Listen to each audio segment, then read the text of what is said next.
Hey there, this is a video for launch for October 9th, 2016. Thank you guys for helping this past weekend. You guys did a great job. Heard a lot of good things from parents and kids. As I told you before, these kids are really going to start looking up to you guys. You're cool, young, either high school or college age kids. So just keep up the good work. Keep caring about these kids. Keep investing in these kids. Ask them how their weeks are. Just be there. Be a good role model for these kids. So attached in the email, you'll see the rundown for this week's lesson. This week we're talking about peer pressure. Obviously, this is a good time for you guys to share any moments in your life when you've experienced peer pressure.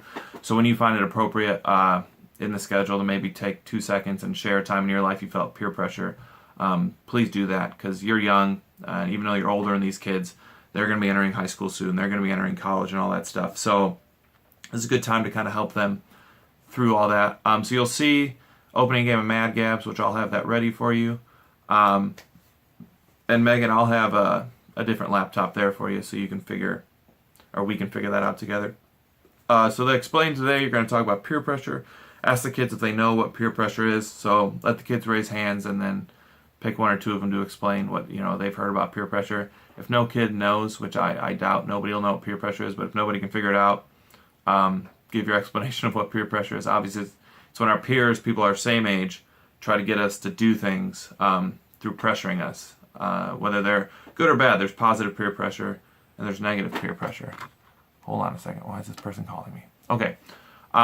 So then you'll do a group of experiments, which I will have ready. And if you go through, I attached a list of 10 experiments, but we're only doing 5 of those. We're going to be doing the $1 million bet, the fountain bottle, the magic egg trick, the magic water glass trick, and the squished balloon. So I'll type that out in the email, but just look those over. I'll have all the supplies ready for you, but just read over those things so you know what you'll be doing, and it'll all be set up like I said. So after those experiments, which like with the $1 million bet, let each kid try it out. And some of the other things, if you want to let kids, as long as we're not playing with fire, which a couple of them are, just be careful and let kids help out. So after the experiments, you'll watch the video that is attached in the lesson plan, which is a video about peer pressure. So explain that you will discuss some of these ideas from the video in your small group time. So tell them to pay attention to the video because you're going to ask them about the video later. After the video, you're going to do the pressure box, which I'll have a cardboard box there. Give each kid a slip of paper, which I'll have ready, and pens or pencils, and ask them to write down something that they've, or a time they've experienced peer pressure. Specifically, we want to shoot for things that are happening right now. Are they being pressured by their friends or really anybody to do something that they shouldn't do right now? And it's specifically, again, maybe something they don't want to share with the whole group. So have them write it down, have them put it in the box, and then tell them nobody will look at any of these things, and you'll pray about that box later on.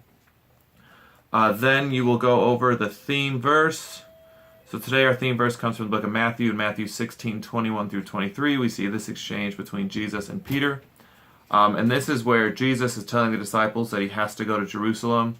He has to go die. He has to go suffer. And Peter takes him aside and says, "Never, Lord, this shall never happen to you." And Jesus turned and said to Peter, "Get behind me, Satan. You are a stumbling block to me. You do not have in mind the concerns of God, but merely human concerns." So Peter basically is trying to, in a small way, pressure Jesus into not doing this. Okay, Peter's built this friendship with Jesus. All the disciples have, and they're like, "Hey, there's got to be another way. You could do this, you could do that, you could do this." And Jesus basically says, "Hey, get behind me, Satan. You're a stumbling block to me. I have to go do this." And in the same way, peer pressure is just a stumbling block on the road to us following what Jesus wants us to do. So we'll talk about that verse later. So then break kids into small groups. And I have a lot of small group questions this week because I think peer pressure is a big deal. And just so you guys know, there is some bullying issues going on at St. Paul. So I know some of the kids in the group are from St. Paul. So if it's happening here, it's happening everywhere. So we really want to talk about it. So small group questions. Which one of the pressure experiments did you like the most? Just ask kids which one they liked, and that's an easy, obvious question. What were your thoughts on the video? So did they like the video, not like the video? Were there, any of the steps? Because the video talks about different ways we can avoid peer pressure. Was there one of the steps they liked? Was there one of the steps they didn't like? Was there something they were confused about? Whatever. Make sure to watch the video before this so you know. What are some times that you and your friends don't go together? For example, you might not all play the same sport, ride the same bus, or like the same foods. So what are some ways we're different that you don't follow the groups? Okay, so maybe everybody likes this, but you do this instead. Or maybe everybody eats this, but you eat this instead. Or everybody goes here for fun, but you'd rather do this. So what are some times and places and things that we don't just follow the crowd? When do you recall doing something with a group of friends that you did not want to do? So was there a time that you were peer pressured into doing something? Why do you think that people sometimes do things that they do not want to do when they are around their friends? So why do we fall into peer pressure? How do you think people act differently when they are around different groups of people? Obviously, sometimes we talk differently, we act differently, we're not as friendly, we're not as forgiving, we're not as loving, we're not as goofy. Sometimes we try to act cooler, or we start talking, certain ways, or we do certain things that's not us. And I'll admit that a lot of times I act differently around different crowds, and that's not healthy, that's not good.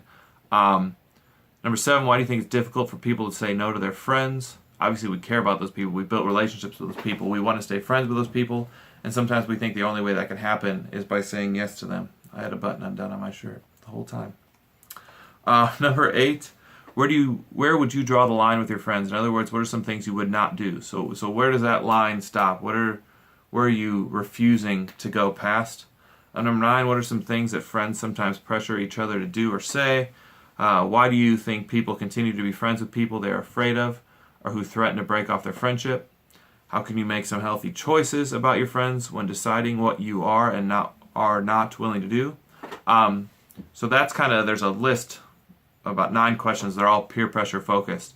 Again, they're pretty obvious questions. They're pretty easy to answer. But again, those are good times for you to start sharing your own examples, sharing your own experiences, and sharing your own advice to these kids. I'm not going to be there, so there's no point in me sharing anything. So make it personal. Make it about you. Make it some things you've gone through, some things friends have tried to make you to do. Where do you draw the line? What are some things that kids can expect to go through when they get into junior high and high school? And a big point we want to make on that last question, how can you make some healthy choices about your friends, is sometimes the right choice is to not be friends with those people. Sometimes we get caught up in, they're my friend and I can avoid the pressure and I can avoid this, but we keep falling into the temptation. And sometimes it's better to say that person's no longer going to be our friend. Sometimes we have to cut certain people off so that we can stay focused on what Jesus wants us to do. What was Jesus' response when Peter tried to pressure him? Obviously, he goes as far to call him Satan. He says, "Get behind me," which is basically saying, I don't follow you, you follow me. This is not about you.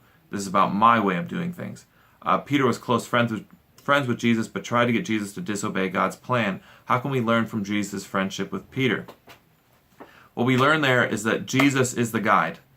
And so we follow Jesus. And either our friends follow us and follow that lead of Jesus, either they're following that same path, or if they're going this way, we don't follow them. We say, either you get behind me or step aside. But I follow this path. I follow Jesus' path. I follow his will for my life, not your plan for my life, not the cool path, not the popular path. And so it's kind of the same thing I said. It's either you get on my path and follow the right way, or step aside, because I have no room for that type of temptation in my life. So then to wrap up, today we talked about peer pressure and how Jesus gave us a great example when it comes to avoiding it. I want all of you to know that even when it is hard not to follow the crowd, Jesus is always there to show us the right way. So even when it's tough, even when we don't know where to go, if we open up the Bible, if we pray to God, he guarantees us he will always come show us the right way. And that right way is always to follow him, always to follow his will for our life, always to follow his example for what we are supposed to do. So then after that, just close in prayer with the prayer box and any other prayer requests the kids might have. And then I will have let's see if I have them there. I'll have these little bouncy ball things to hand out. I know you guys were running low last week, but I'll have some more over there so you can hand those out to the kids. Always encourage them to go back to school that week and invite more friends so we can continue to build this group. Again, you guys did a great job last week. Keep up the great work. If you have any questions, email me. Make sure to watch this video. Obviously, if you're hearing this, you watched it. Go over those experiments just so you know what to do. And I'll have that all set up. And then make sure you're going over your small group questions and all that stuff. Again, questions, email me, text me, whatever. Have a great week, and I will see you guys Sunday. Bye.